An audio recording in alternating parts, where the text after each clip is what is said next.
Graça e paz, graça e paz. Graça e paz, sejam todos bem-vindos, bem-vindas. Aleluia, Jesus, aleluia. Estamos de volta, né? Tivemos que interromper a nossa live. Começamos a fazer, mas tive que parar. Estava no aeroporto, não podia dar continuidade. Mas já estou aqui em casa. Seja bem-vinda, graça e paz. Vamos fazer a live que é para continuar com o nosso propósito de leitura bíblica. Hoje é dia 15, então vamos continuar, né? Onde paramos? Não, vamos começar do início. Porque a primeira eu não consegui gravar, mas agora vai ficar gravada. E depois, amanhã, vamos no horário das 20, né? Nosso horário normal, fazer a leitura do capítulo 16. Amém? Então não vamos dar muitas voltas porque já é tarde.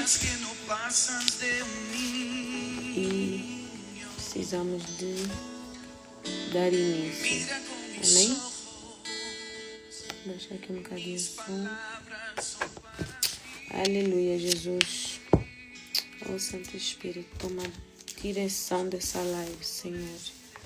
Abre o nosso entendimento, Senhor. Fala aos nossos corações. Aleluia. Tens liberdade aqui, Senhor. Aleluia, Jesus. O título do capítulo diz assim: O Concílio de Jerusalém. Alguns homens desceram da Judeia para Antioquia e passaram a ensinar aos irmãos: se vocês não forem circuncidados conforme o costume ensinado por Moisés, não poderão ser salvos. Isso levou Paulo e Barnabé a uma grande contenda e discussão com eles. Assim, Paulo e Barnabé foram designados, junto com os outros, para irem a Jerusalém tratar dessa questão com os apóstolos e com os presbíteros. A igreja os enviou e, ao passarem pela Fenícia e por Samaria, contaram como os gentios tinham se convertido. Essas notícias alegravam muito a todos os irmãos. Chegando a Jerusalém, foram bem recebidos pela igreja, pelos apóstolos e pelos presbíteros, a quem relataram tudo o que Deus tinha feito por meio deles. Então se levantaram alguns do partido religioso dos fariseus que haviam crido e disseram: é necessário circuncidá-los e exigir deles que obedeçam à lei de Moisés. Eu quero parar aqui, que é para dar uma breve explicação, né? Primeiro, explicar o que é concílio. O que é concílio?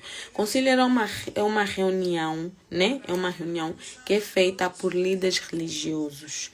Então, neste concílio aqui de Jerusalém, foi feita essa reunião, né? Entre os líderes religiosos, os sacerdotes, os apóstolos, né? Que era para decidirem como seria, como é que eu posso dizer? Como é que seria... como é que iriam enquadrar, né, os gentios na lei ou como é que eu posso me expressar? Vou tentar explicar por palavras bem simples, bem fáceis, né, que é para podermos perceber. Então, os judeus é o povo escolhido, né? Era o povo escolhido por Deus para pregar para as outras nações. Então, como eles eram um povo escolhido, Deus deu a eles uma lei, né? Essa lei era composta de 613, eram várias leis, ao todo eram 613 leis. E eles tinham que cumprir essas leis para terem salvação, ou seja, para verem a Deus, né? Para serem salvos, para irem para o céu, eles tinham que cumprir o máximo que pudessem dessas 613 leis. Incluindo dentro dessas leis estavam também os 10 mandamentos, né? Quando os outros povos, né, não precisavam de fazer aquilo, cada um tinha a sua crença, cada um tinha os seus costumes, a sua forma de viver, mas os judeus, por serem o povo de Deus, eles eram separados, eles tinham que cumprir com aquelas com aquelas leis, vamos assim dizer, para poderem realmente estarem junto de Deus, para agradarem a Deus. Quando Jesus vem para cumprir a lei. Ele não elimina a lei. Ele simplesmente vem cumprir, para poder dar a nós, gentios, né? Nós que não somos judeus, o livre acesso, vamos assim dizer, ao Pai, para podermos ser salvos.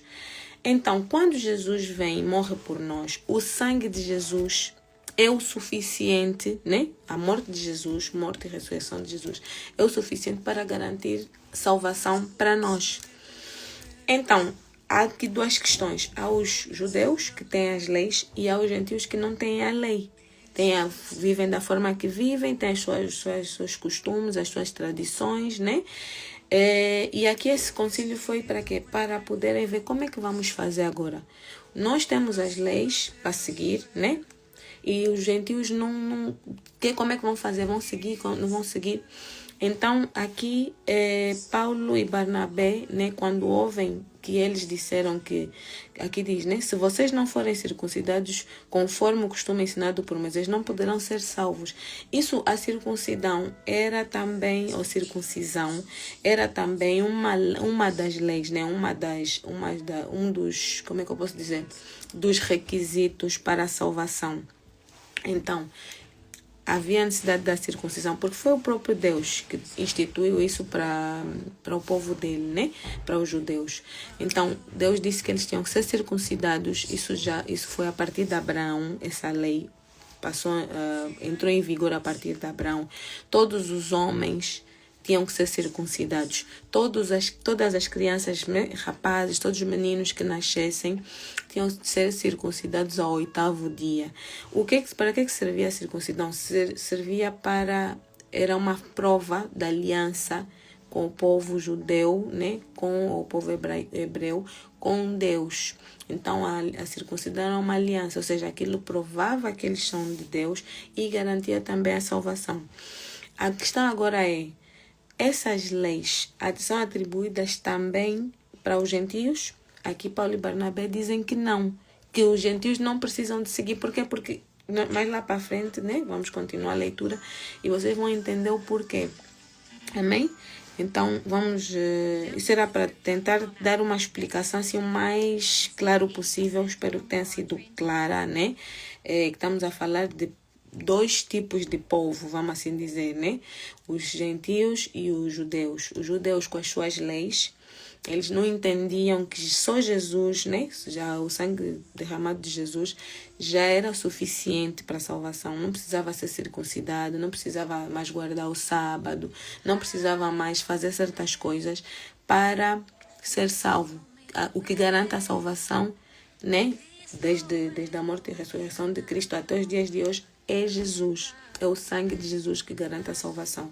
Então, Paulo e Barnabé foram ter com eles, né? Depois de ouvirem isso, que eles estavam a obrigar os gentios a fazer a circuncisão, senão não seriam salvos. Então, eles vão para lá, para esse concílio, que é para poderem discutir o que seria feito, né? O que seria mudado.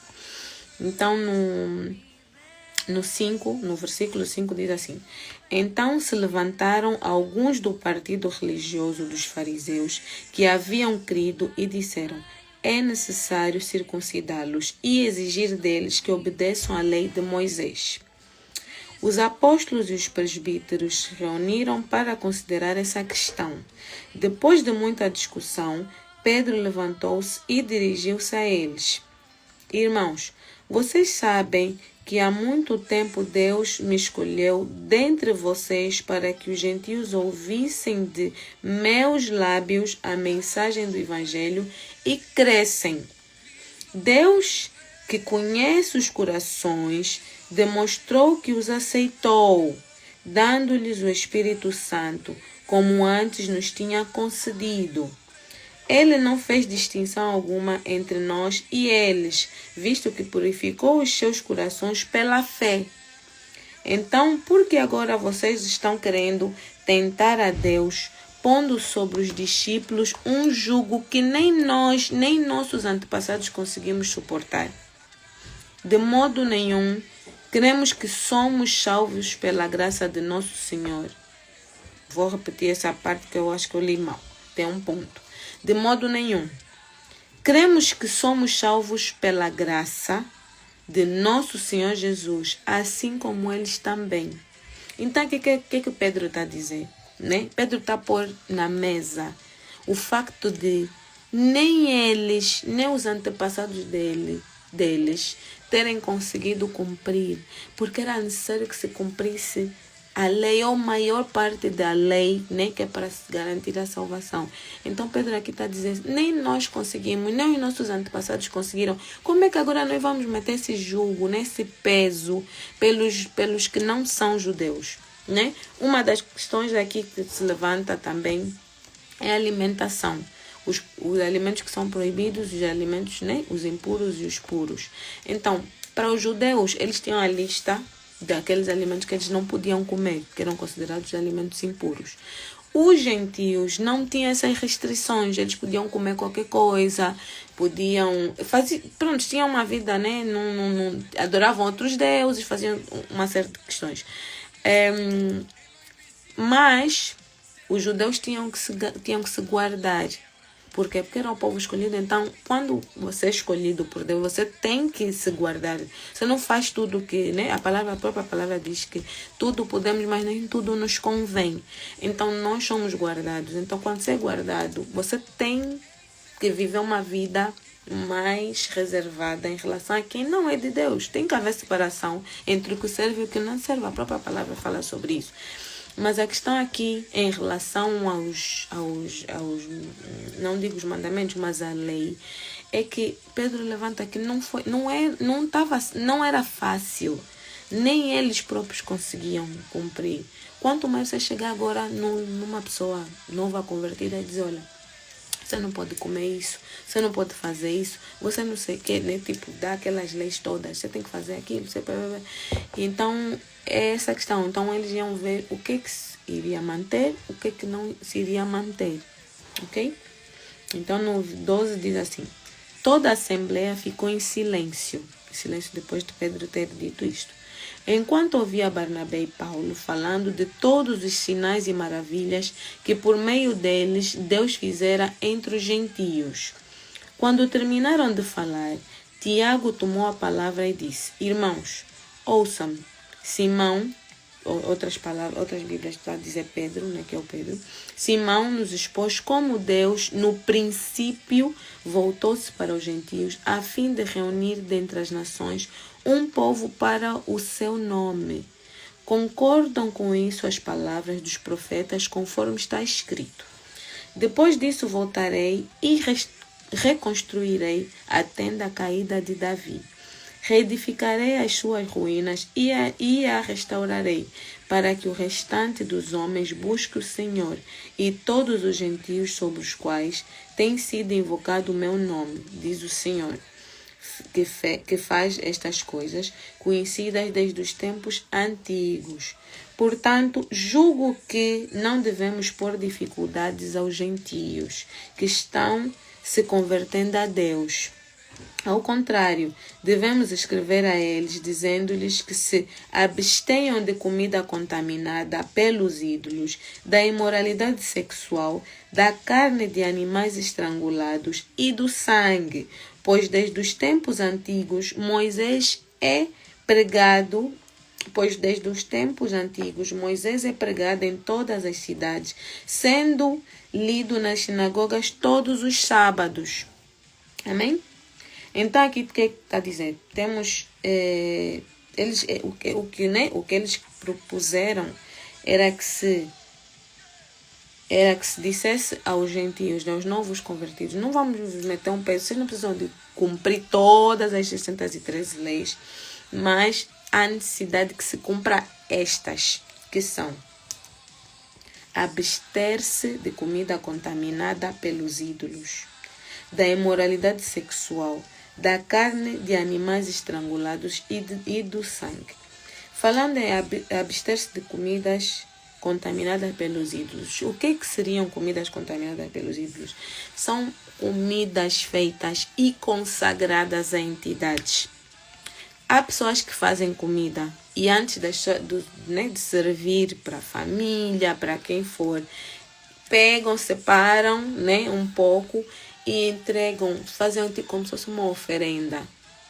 Essa comida é considerada comida contaminada, que foi consagrada para ídolos. Porque quando você faz uma oferenda, quando você apresenta uma comida, né? Quando você pega um bocado de comida que você ia servir para o resto das pessoas e primeiro serve para apresentar a alguém, independentemente de quem seja, a menos que seja para Deus. Mas para apresentar a comida a Deus, você não separa assim. Você pega aquela comida que todo mundo vai comer, você ora, consagra, entregando a Deus aquela comida. Senhor, eu entrego nas tuas mãos. Jesus, que o teu sangue, né, consagre e abençoe, declara essa comida abençoada e consagrada em nome de Jesus. Quando você abençoa e consagra em nome de Jesus, você está a abençoar em nome de Jesus, ou seja, você está a apresentar a Deus. Deus é o teu Senhor.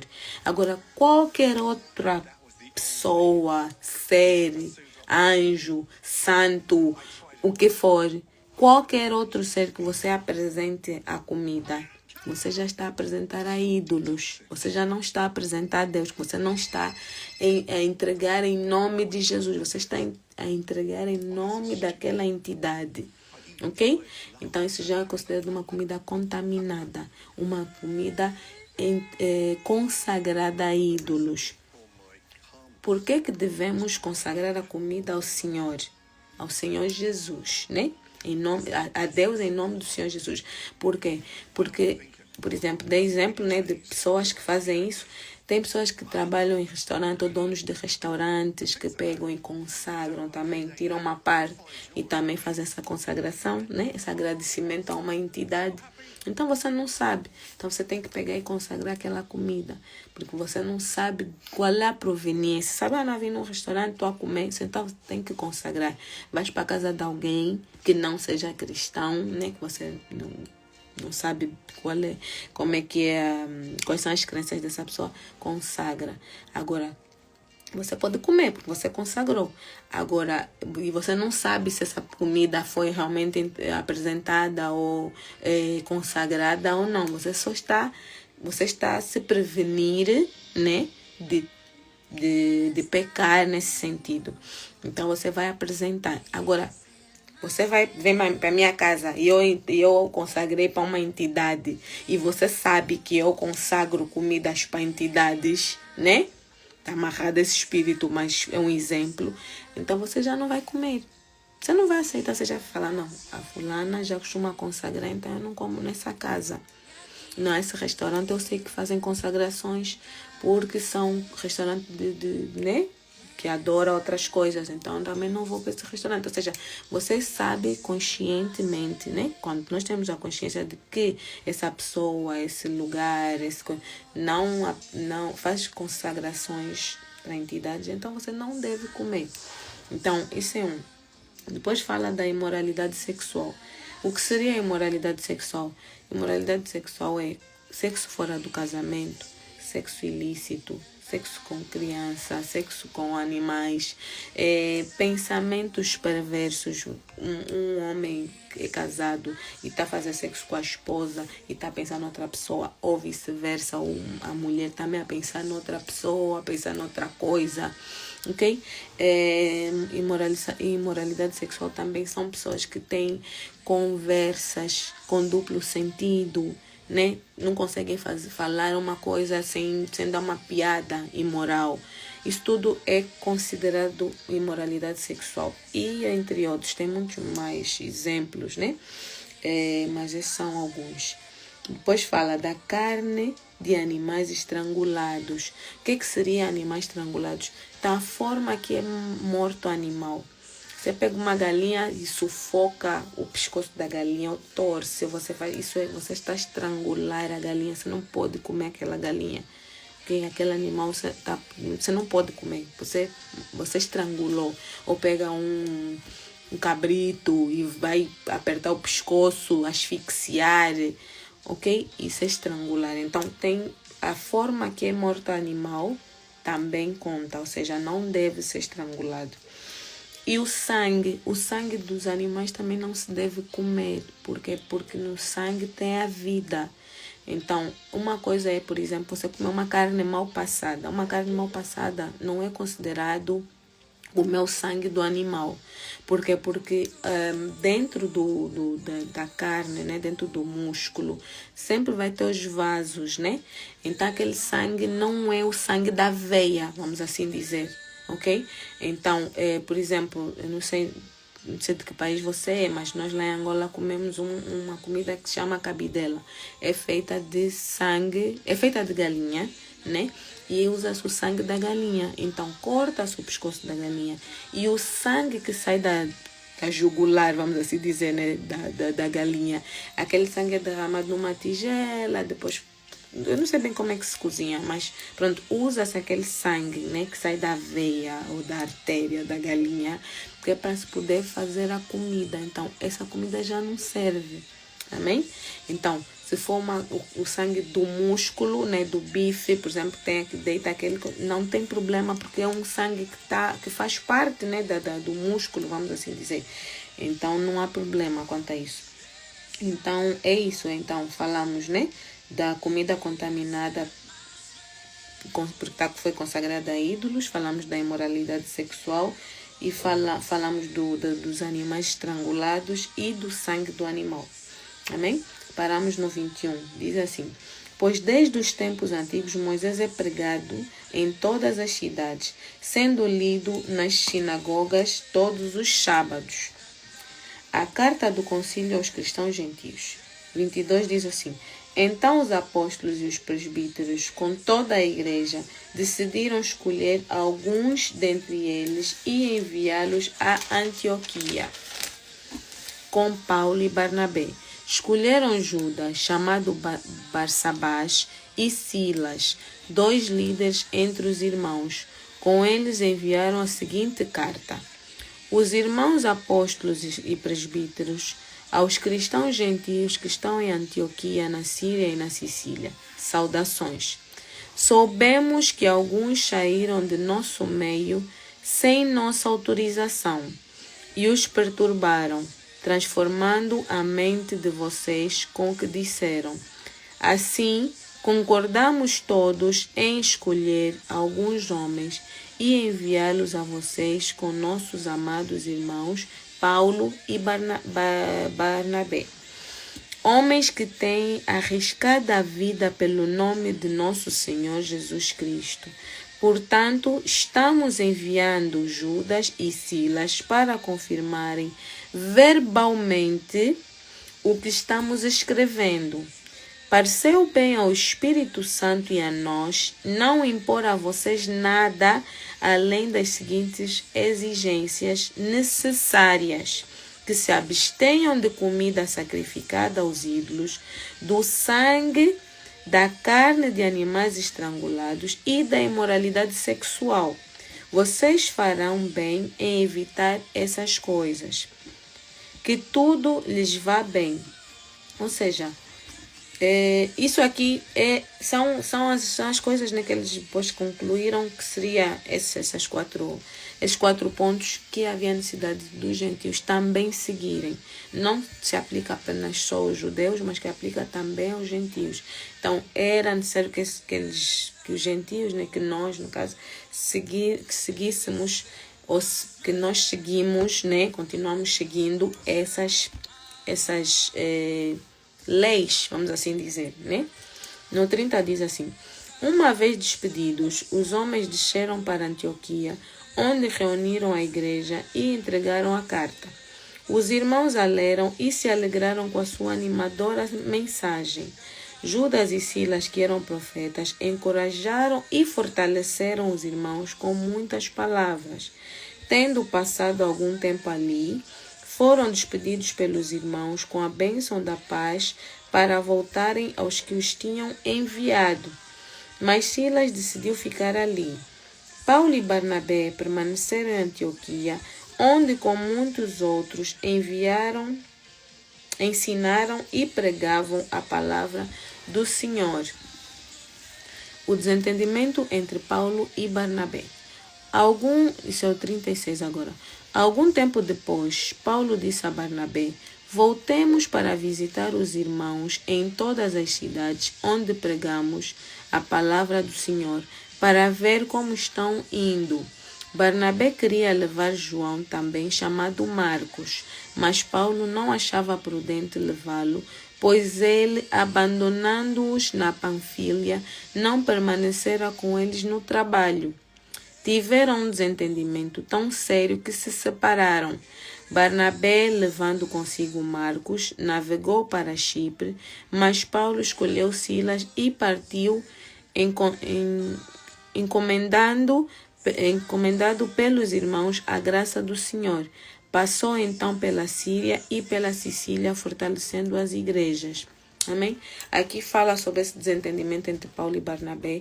Lemos nos 2 últimos capítulos que eles se juntaram e seguiram, né, na missão de expandir o evangelho, né, expandir a mensagem de Cristo, onde eles alcançaram muitas pessoas juntos, né, enquanto estiveram juntos a trabalhar. Muitas pessoas se converteram ao cristianismo, muitas pessoas aceitaram Jesus como Senhor e Salvador, arrependeram-se, foram batizados, né? Mas chegou a altura onde eles se desentenderam, assim como um ser humano, qualquer ser humano, né? Somos falhos, às vezes um fala uma coisa, o outro não entende, e há desentendimentos, natural. Então, como Barnabé, se calhar era, pronto, né?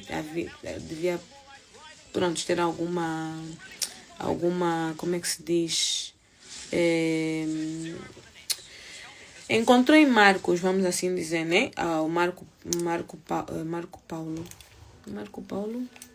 É João Marcos. Encontrou em João Marcos alguma amizade, né? Deram-se bem, então preferiram andar juntos. E Paulo, né? Decidiu andar com Silas. Então, daqui para frente vamos falar muito de Paulo e Silas, que os dois andaram juntos e continuaram com a missão. Amém?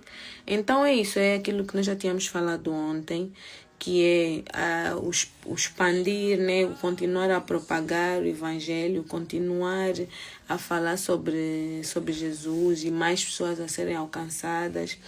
E eles depois voltavam para a cidade onde eles já haviam estado, ver como é que estão os irmãos, dar aquele apoio, aquele encorajamento, contar, olha, ali naquela cidade onde fomos aconteceu isso.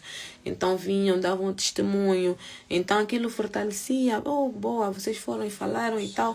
Então sempre vindo testemunhar, né, os milagres que Deus continuava a fazer na vida de outras pessoas. E cada vez mais pessoas que não eram judias, né, os gentios, mas cada vez mais gentios a se converterem ao cristianismo. E assim foi. Estamos aqui hoje, né? Porque esses homens abraçaram o propósito, esses homens foram obedientes, largaram tudo o que tinham e se entregaram de cabeça nesse projeto, nesse propósito, e foram bem-sucedidos naquilo que foram. Entretanto, ontem falamos também que Paulo ainda foi apedrejado, né? Foi expulso da cidade, mas nem isso ele parou. Ele continuou, levantou, curou-se de certeza, né, dos ferimentos, porque quando lhe tiraram da cidade, eles pensaram que ele estava morto. Mas está aí firme e forte, continuou no propósito. E é isso que nós vamos fazer também, né? Vamos continuar aqui firmes e fortes no propósito de falar de Jesus, de falar do amor de Cristo, falar do sacrifício que Deus fez, né? Que Jesus fez na cruz do Calvário por nós, né? E também deixar claro esses pormenores que para os judeus, né? A lei era pesada, é pesada, até para nós é pesada. Então eles pegaram e disseram, não vamos fazer com que, quer dizer, meter peso mais naqueles que querem se voltar para Cristo. Então não posso chegar para o meu irmão que se converteu agora, que aceitou Jesus agora, não pode dizer 613 coisas, olha, isso vai fazer com que a pessoa, não, é muito difícil, então eu prefiro ir por outro caminho. Então não é por aí. O que salva é o sacrifício de Jesus. O que a pessoa tem que fazer, qualquer novo convertido, é aceitar Jesus como Senhor e Salvador. Depois as outras coisas, né? Os consertos, vamos assim dizer, o acertar aqui, o mudar aquilo, o corrigir aqui, vai ser feito. E são coisas que levam tempo e o processo depende de pessoa para pessoa. Eu não posso dizer que o meu processo foi muito rápido, eu ainda estou em processo de conversão, eu ainda tenho que me abster de coisas, eu ainda tenho que sacrificar coisas, né? Que é para continuar nos caminhos do Senhor.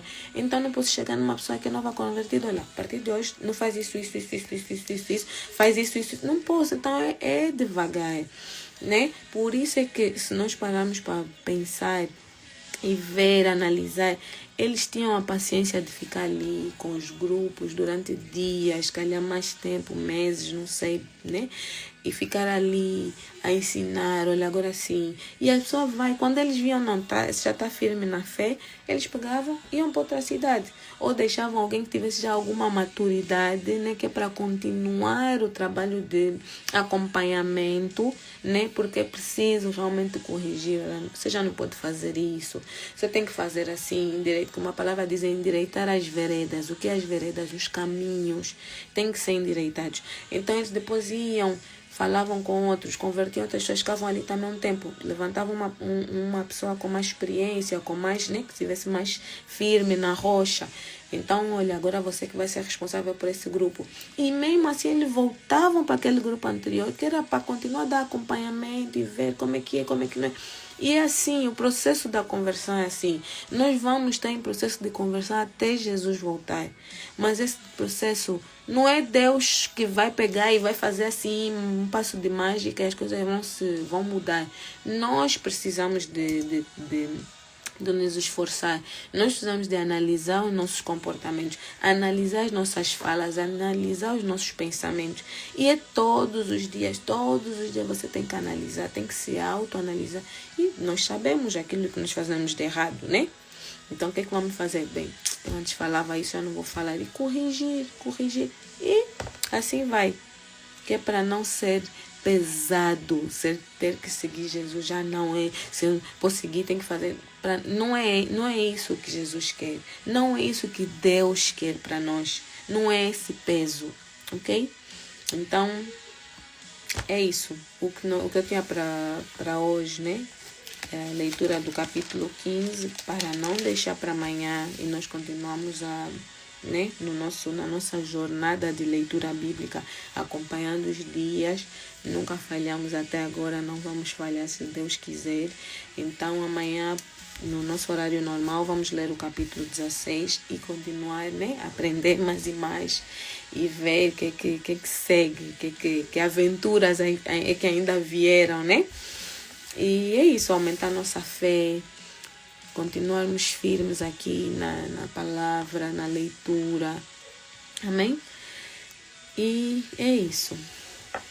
Por hoje é tudo. Vou fazer uma oração. Orar pela tua vida. Amém? Amém. Então, quem puder fechar os olhos, vou fazer a oração para encerrarmos a nossa live. Entregar os nossos caminhos ao Senhor, nossos sonhos, nosso sono. Amém? Amém. Feche os olhos, vamos orar. Pai Santo, Rei da Glória, obrigado, Pai amado, pelo dia de hoje, Senhor. Obrigado, Senhor, por esse tempo que tiveste aqui conosco, Senhor. Te pedimos, Senhor, nós vamos sair da live, meu Pai, mas não queremos sair da Tua presença, Senhor. Que a Tua presença, meu Pai, esteja conosco, meu Pai, hoje, o resto da noite, meu Pai, amanhã, o dia todo. Pai Santo, continua, Senhor, a falar conosco, meu Pai. Continua, Senhor, a endireitar as nossas veredas, Senhor, os nossos caminhos, Senhor. Continua a nos mostrar, Senhor, que direção devemos seguir, meu Pai. O que devemos mudar em nós, meu Pai. Porque nós temos consciência, nós sabemos, meu Pai, que aquilo que o Senhor o que o Senhor pode fazer, o Senhor vai fazer, mas aquilo que for da nossa responsabilidade, somos nós que temos que deixar de fazer ou começar a fazer. Então, cabe a nós, meu Pai, essa responsabilidade. Mas, Pai amado Senhor, sem Ti não é possível, meu Deus. Sem Ti nós não conseguimos. Então, te pedimos, Pai amado, que o Senhor esteja ao nosso lado, meu Pai, nos orientando, nos chamando, meu Pai, para o teu lado, meu Pai, para o teu caminho, Senhor, para a tua luz, para a tua presença, Senhor. Continua, Senhor, sendo o nosso auxílio, a nossa fortaleza, Senhor, o nosso socorro bem presente na hora da angústia, Pai Santo. Continua, Pai Santo, a trabalhar em nós o nosso querer, o nosso agir, o nosso fazer, Pai Santo, em nome de Jesus, Senhor. Pai amado, em nome de Jesus, eu entrego a vida de cada pessoa, meu Pai, que assistir essa live, meu Pai, cada pessoa aqui presente, Senhor, que está a sacrificar o sono, meu Pai, sabendo que já é bem tarde, meu Pai, e ainda está aqui presente, meu Pai. Eu te peço que o Senhor alcance, meu Pai, essa pessoa, meu Pai, esse filho teu, essa filha tua nessa hora, meu Pai, vai de encontro à necessidade, meu Pai, de cada um, meu Pai. O Senhor sabe melhor do que eu, meu Pai, e o Senhor sabe até melhor do que essas pessoas, Senhor, porque às vezes nós queremos uma coisa, mas o Senhor, sendo nosso Pai, nosso cuidador, o Senhor sabe o que é melhor para nós, meu Pai. Então vai de encontro à necessidade, meu Pai, supre, meu Pai, tudo aquilo que for necessário, o Senhor suprir, Senhor. Em nome de Jesus, toma a vida, meu Pai, toma a casa dessa pessoa, toma a minha casa, meu Pai. Toma nossos sonhos, nosso sono, meu Pai, nas tuas santas e benditas mãos, meu Pai. Assim entregamos o dia de hoje, meu Pai, a noite de hoje nas tuas mãos e o dia da manhã, meu Pai, também nas tuas mãos. Assim oramos em nome de Jesus. Amém, amém e amém. Glória a Deus. Amém, amém. Fiquem todos na paz do Senhor. Amanhã estamos juntos, se Jesus não voltar. E nos encontramos aqui amanhã, então. Um beijo grande. Fiquem com Deus. Um beijo. Tchau.